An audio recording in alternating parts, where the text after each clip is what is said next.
All right, let's jump right into this explainer. Today, we're breaking down a seriously adrenaline-fueled story. We're talking about an intensely gripping action thriller where a quiet, totally unassuming father transforms back into an absolute lethal weapon to take on an entire mafia syndicate. We are looking at the anatomy of a true one-man war. I absolutely love dissecting stories exactly like this one because they tap into that primal protective instinct, combining massive emotional stakes with methodical, calculated action. So, we're going to map out exactly how a guy pouring concrete for a living ends up dismantling a whole criminal empire piece by piece. We really have to start right here, with the emotional core of the entire narrative. Listen to this. Trust me, I will bring her back home. I promise you. Now, that is not just some throwaway line, right? That is a blood oath. Levon, our main guy, makes this vow to a desperate family whose daughter has just been kidnapped. Instantly, you understand the impossible weight placed on his shoulders. This single, rock-solid promise is the engine driving the explosive rampage that's about to follow. Because when a man who knows how to do very bad things promises to do a good thing, you know you're in for a wild ride. Section 1. A Quiet Warrior. The Hidden Lethality of Levon.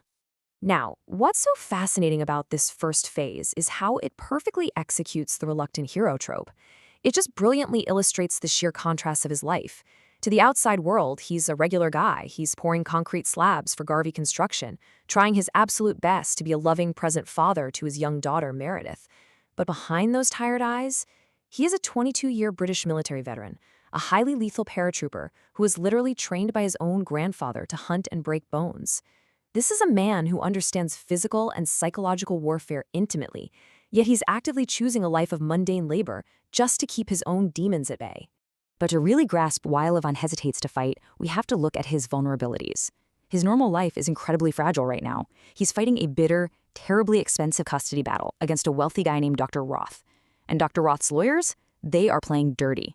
They're accusing Levon of having severe PTSD and brain trauma from his military service, basically arguing he's a danger to his own daughter. And on top of that immense pressure, Levon carries this crushing guilt over his wife's tragic suicide, which actually happened while he was deployed overseas. He is terrified that if he lets that violence back out, it'll cost him the only family he has left. Let's move to Section 2, Jenny's kidnapping, the inciting incident.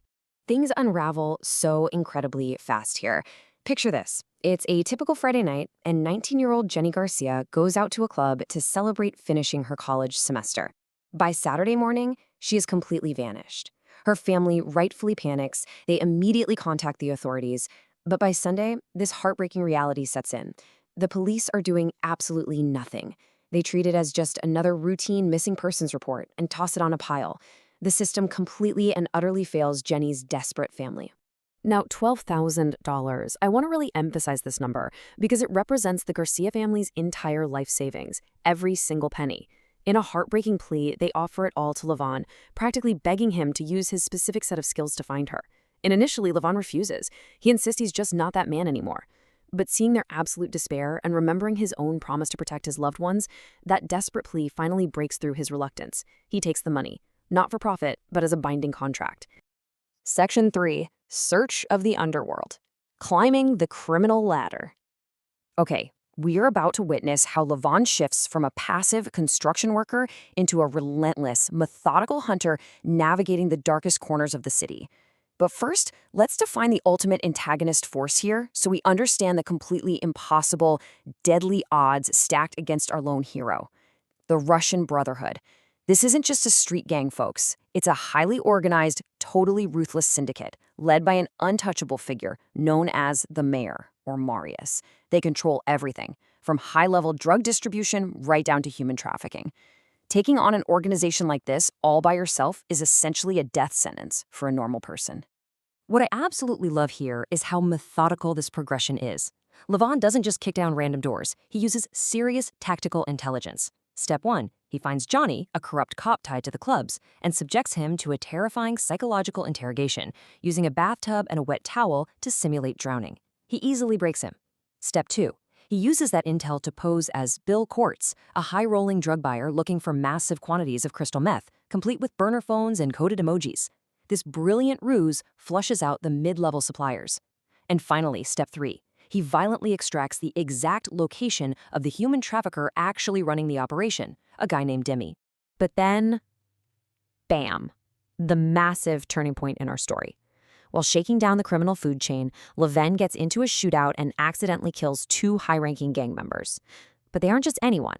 They are Vanko and Danya, the two sons of Marius, the mayor of the Brotherhood. What started as a precise surgical rescue mission instantly transforms into a deeply personal, scorched earth blood feud. The entire Russian mafia is now actively hunting the man who killed the boss's kids. Which brings us to Section 4, War with the Brotherhood. The one-man army unleashed. Leven realizes stealth is totally out the window at this point. He stops investigating, and he officially starts his one-man war. He returns to his hidden cache to arm himself, unpacking some serious military-grade weaponry. We're talking the classic M14 rifle, heavy with the weight of his past. The M4 Carbine, perfectly built for the brutal close-quarters urban warfare he's about to step into. The MP5SD for silent, deadly precision. And my absolute favorite detail, he literally crafts improvised explosive devices rigged to detonate via Bluetooth. He is fully transforming from a father back into an apex predator, preparing to assault Demi's heavily guarded Viper Club. So it all leads to this ultimate question. Can one man actually take down an entire mafia army alone?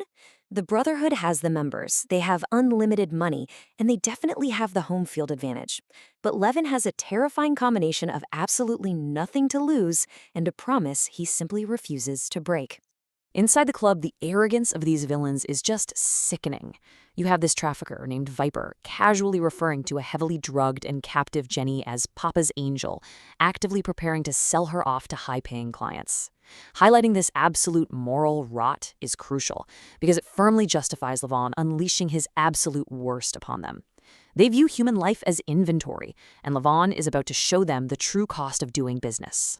The assault is absolute beautiful chaos. Leven tears through the Viper Club with terrifying tactical brilliance. We hear stories from the underground surgeon later about Leven leaving thugs requiring 36 stitches just to glue their faces back together. He utilizes those Bluetooth grenades to blow through reinforced doors, completely disorienting the mobsters, sweeping the compound room by room until he finally locates Jenny. It is a pure masterclass in relentless, unstoppable force. And finally, Section 5, Mission Successful, Returning to the Light. So let's look at the fallout of this one-man war. First, and most importantly, Jenny is safely rescued, pulled out of that nightmare, and returned to her family. Second, the Russian Brotherhood is left completely fractured and bleeding. The mayor's blind rage over his son's deaths actually causes him to turn on his own people, kicking off a total internal collapse. And finally, knowing he's just kicked the biggest hornet's nest imaginable, Leven has to escape back into the shadows to ensure the violence doesn't follow him home to his daughter. This brings his emotional arc perfectly full circle. The explainer concludes with Leven arriving at an old, blind friend's secluded farm way out far from the city. It's quiet, it's peaceful, and it's safe. Right here, he shares a profoundly emotional reunion with his daughter Meredith. The monster he let out of the cage has been put back, and the loving father remains. I really want to leave you with this one thought to chew on today. How far would you honestly go into the darkness to keep a promise to your family? Leven sacrificed his own peace of mind and risked absolutely everything to save a girl he barely knew, simply because he gave his word as a protector. It's such a fascinating exploration of duty, trauma, and redemption. Thank you so much for joining me for this explainer. Keep asking those big questions, and I'll see you next time. Hello Hollywood movie lovers. Can you watch the story? Or hey YouTube, this is my reel and editing. Please subscribe. This person, his name says subscribe. Okay guys, thank you.